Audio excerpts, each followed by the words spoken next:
सुंदर कौवा उड़ता हुआ रानी चिड़िया के घर आ जाता है, पर वह घर का दरवाजा बंद देखता है। ओह, मुझे लगता है रानी चिड़िया भी घर पर है नहीं, बाद में आता हूँ। ऐसा सोचकर वो अभी जाने ही वाला था, उसे रानी चिड़िया के बच्चे टीटू की आवाज सुनाई देती है। माँ, माँ, तुम कहाँ चली गई? कितनी देर में आओगी माँ? मैं अकेला हूँ, मुझे डर लग रहा है माँ। अरे, ये तो टीटू की आवाज लग रही है, मुझे अंदर जाके देखना होगा। सुंदर कौवा दरवाजा खोलकर अंदर चला जाता है। अंदर देखता है तो रानी चिड़िया अंदर नहीं होती है। रानी चिड़िया आज मेरे साथ अनाज लेने जाने वाली थी, लेकिन वह सुबह नहीं आई, इसलिए मैं उसे घर पे देखने आया हूँ। अरे सुंदर मामा, न जाने माँ कहाँ चली गई। हमारे गांव में जो मेला आया है ना, माँ मुझको आज वो मेला दिखाने ले गई थी। इसके बाद फिर माँ मुझे घर पे छोड़कर न जाने कहाँ चली गई। शाम हो गई है, माँ अभी तक सुंदर मामा लौट के नहीं आई है। सुंदर मामा, क्या माँ मुझसे नाराज होके कहीं चली गई है? क्या वो नहीं आएगी? मैंने उनसे मेला जाने की जिद की थी, शायद वो इसीलिए मुझको छोड़ के कहीं चली गई।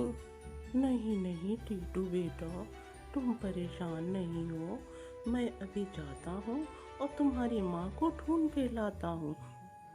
हो सकता है तुम्हारी माँ यहीं कहीं किसी काम से गई हो, तुम परेशान नहीं हो, मैं बस जा रहा हूँ। ऐसा कहकर सुंदर कौवा वहाँ से चला जाता है। सुंदर कौवा रानी चिड़िया को बचाने के लिए आंधी तूफान में निकल जाता है। वह एक आम के बाग में पहुँचता है और वहाँ थोड़ी देर आराम करने लगता है। एक आम का पेड़ उससे पूछता है, अरे सुंदर कौवा, क्या हुआ? इतनी आंधी तूफान में तुम यहाँ क्यों बैठे हो? कौवा उसको सारी बात बताता है। पेड़ उसको बताता है कि रानी चिड़िया को एक चुड़ैल उठा ले गई है, उसने उसको पकड़ लिया है और वह उस पहाड़ी के पीछे वाली गुफा में रहती है।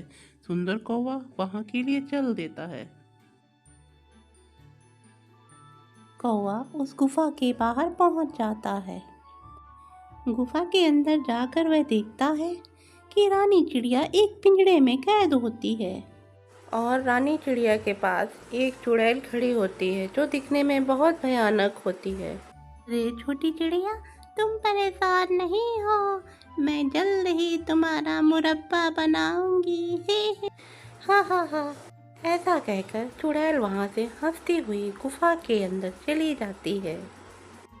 तभी वहाँ छिपा हुआ सुंदर कौवा रानी चिड़िया के सामने आता है और कहता है, अरे रानी चिड़िया, तुम परेशान नहीं हो, मैं बहुत जल्दी तुमको यहाँ से छुड़ा लूँगा। अरे सुंदर भैया, मुझको जल्दी यहाँ से बचाओ, नहीं तो ये चुड़ैल मेरा मुरब्बा बना देगी।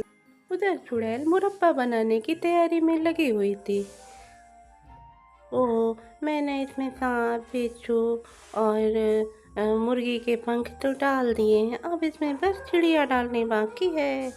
थोड़ी देर में बस मैं वो चिड़िया इसमें मिला दूंगी, जिससे मेरा मुरब्बा धीरे धीरे पक के तैयार हो जाएगा। तब तक मैं आराम कर लेती हूँ। और चुड़ैल वहाँ सो जाती है।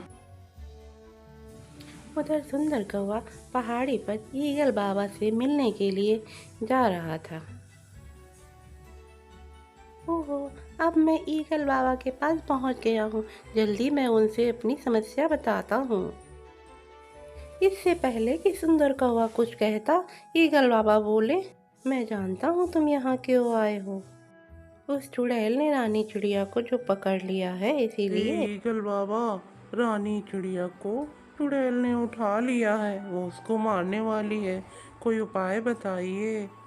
देखो सुंदर कौवा, उस चुड़ैल को मारा तो नहीं जा सकता है, लेकिन मैं तुमको हवन कुंड की राख देता हूँ।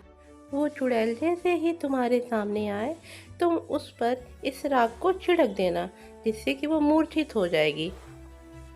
इस अवसर का लाभ उठाकर तुम और रानी चिड़िया वहाँ से चले जाना, क्योंकि उस चुड़ैल को अभी मारा नहीं जा सकता है।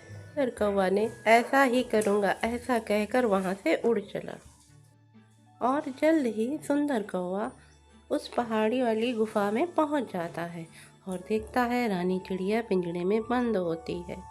रानी चिड़िया उसको देखकर बहुत खुश हो जाती है। सुंदर भैया जल्दी करो जो भी करना है। भी वहाँ पर चुड़ैल आ जाती है। तुम्हारी इतनी हिम्मत कैसे हुई यहाँ आने की? चुड़ैल ने इतना कहा ही था कि सुंदर कौवा ने उस पे हवन कुंड की राख फेंक दी, जिससे कि चुड़ैल बेहोश हो गई और वो दोनों वहाँ से उड़ के चले गए। रानी चिड़िया और सुंदर कौवा अपने घर की ओर जा ही रहे थे, तभी बीच में वो आम का बाग पड़ गया। अरे रानी चिड़िया कहाँ जा रही हो? अपनी आम तो लेती जाओ। तुम्हें यहाँ देखकर मुझे बहुत खुशी हुई है। सुंदर भैया ने मुझे बचा लिया है और मैं ये आम अपने बच्चे के लिए जा रही हूँ। चलती हूँ दादा। रानी चिड़िया और सुंदर कौवा अपने घर की ओर चल देते हैं। रानी चिड़िया और सुंदर कौवा घर को आ जाते हैं। दोनों बहुत खुश होते हैं। उसका बच्चा रानी चिड़िया को देखकर बहुत खुश होता है। अरे माँ, क्या तुम आम लेने गई थी? मैं आम देख के माँ बहुत खुश हुआ, तुम मेरे लिए आम ले आई। हाँ बेटा, मैं आम लेने गई थी। मैं और सुंदर मामा दोनों तुम्हारे लिए आम लाए हैं। आओ अब हम सभी प्यार से आम खाते हैं। दोस्तों, अगर आपको मेरी ये कहानी अच्छी लगी हो तो लाइक, शेयर और सब्सक्राइब कीजिए। Thank you.